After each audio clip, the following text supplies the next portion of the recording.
गाय को राष्ट्रमाता घोषित करने की चर्चा देश में तेज होने लगी है। अब इसकी चर्चा पद्म विभूषण श्री तुलसी पीठाधीश्वर जगत गुरु रामानंदाचार्य स्वामी रामभद्राचार्य द्वारा की गई है। आज भारत में 9 करोड़ देशी गौवंश बची हैं।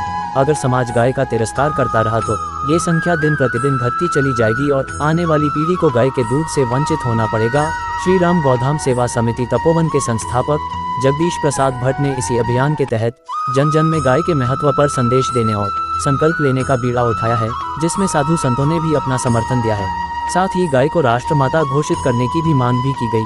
श्री राम गौधाम सेवा समिति द्वारा गौवंश संरक्षण पर निकाली जा रही यात्रा को समर्थन कर रहे महामंडलेश्वर स्वामी दयाराम, महामंडलेश्वर स्वामी ईश्वरदास एवं तमाम साधु संत जो गौ माता के प्रति गहरी आस्था रखते हैं, उन्होंने इसका भरपूर समर्थन किया है। श्री राम गौधाम सेवा समिति के माध्यम से तपोवन जिला टिहरी गढ़वाल उत्तराखंड के माध्यम से यह गौ सेवा और गौ यात्रा जो है अद्भुत यात्रा है।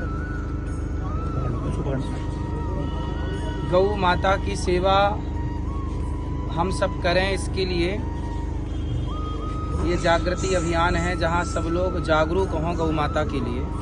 और जो टीम आप सब लोग ये कार्य कर रहे हैं, ये अत्यधिक सराहनीय कार्य है, क्योंकि गौ माता आज फुटपाथ पर पड़ने को मजबूर है, कटने को मजबूर है।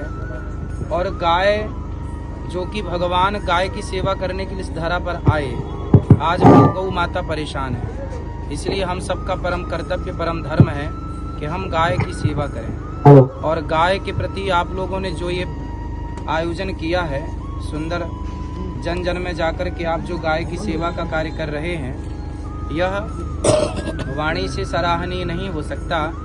ये सराहने के लिए शब्द भी कम पड़ेंगे जो आप सब कर रहे हैं। भारत के प्रत्येक व्यक्ति को चाहिए कि गाय की सेवा करें। पहले घर घर में गाय हुआ करती थी, 50 गाय घर में होती थी। अब गाय की ये स्थिति है कि फुटपाथ पर है। पहले कुत्ते बाहर होते थे, गाय अंदर। अब गाय बाहर है, कुत्ते अंदर। ये धर्म का ह्रास होता चला जा रहा है। कहते हैं गाय के चारों चरण चारों तीर्थ के समान होते हैं। एक परिक्रमा गाय की लगा देने से संपूर्ण चारों धाम की परिक्रमा लगाने का पुण्य प्राप्त होता है। इसलिए गौरी गोपाल गौशाला में आप सब देख पा रहे हैं, सुंदर गौ माता यहाँ विचरण करती हैं। और ये दास भी जितनी सेवा हो पड़ती है गौ माता की करता है। और आपके माध्यम से ये जो मैसेज समाज को दिया गया, ये उत्तम है, सराहनीय है। भगवान से यही प्रार्थना करते हैं कि आप सभी गौरक्षा सेवा समिति के जितने भी कार्यकर्ता हैं, आपकी आयु लंबी हो और गौ माता की कृपा आप सब पर सदा बनी रहे, आपके परिवार पर बनी रहे। और आपका ये प्रयास सफल हो और जन जन जागे और गौ माता की सेवा के लिए संकल्पित हो। वही इस यात्रा का विशेष संदेश लोगों को अपनी तरफ आकर्षित कर रहा है।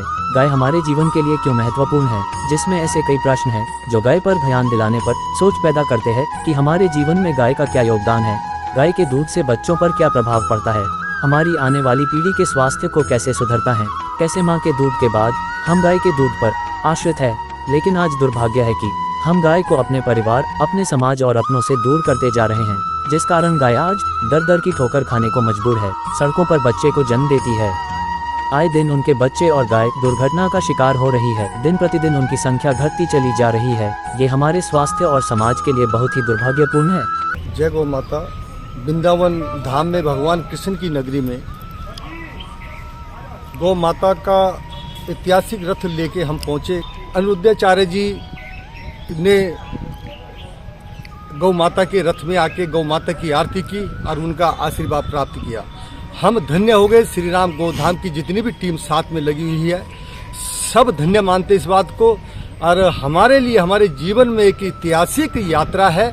और उस माँ के लिए हम सभी से यही प्रार्थना कर रहे हैं कि आओ हम सब मिलकर इस भगवान कृष्ण की नगरी से ये प्रार्थना करते हैं कि इस गौ माता को ऐसे सड़कों पे ना भटकने दो। वही सेवा होनी चाहिए इन गौ माताओं की जो साक्षात भगवान कृष्ण करते थे। जय गौ माता। इसी उद्देश्य से यात्रा लोगों तक संदेश पहुंचाने का काम कर रही है। ये यात्रा अब हरियाणा, पंजाब, हिमाचल से होते हुए उत्तराखंड के हरिद्वार में अपने अंतिम पड़ाव की तरफ निकल पड़ी है। यात्रा स्थानीय लोगों को जोड़कर गाय की रक्षा करने का संकल्प दिलाते हुए आगे बढ़ रही है। प्राइम टाइम न्यूज़ हिंदी से अर्जुन सिंह की रिपोर्ट। 70 वर्षों से देशी घी से बनी परंपरागत बलूशाई और मिठाई नमकीन के लिए मशहूर Bhagat ji sweets house, Tatiri, Meerut road, Baghpat और लक्ष्मीनगर, दिल्ली। असली पहचान के लिए फोटो देखिए।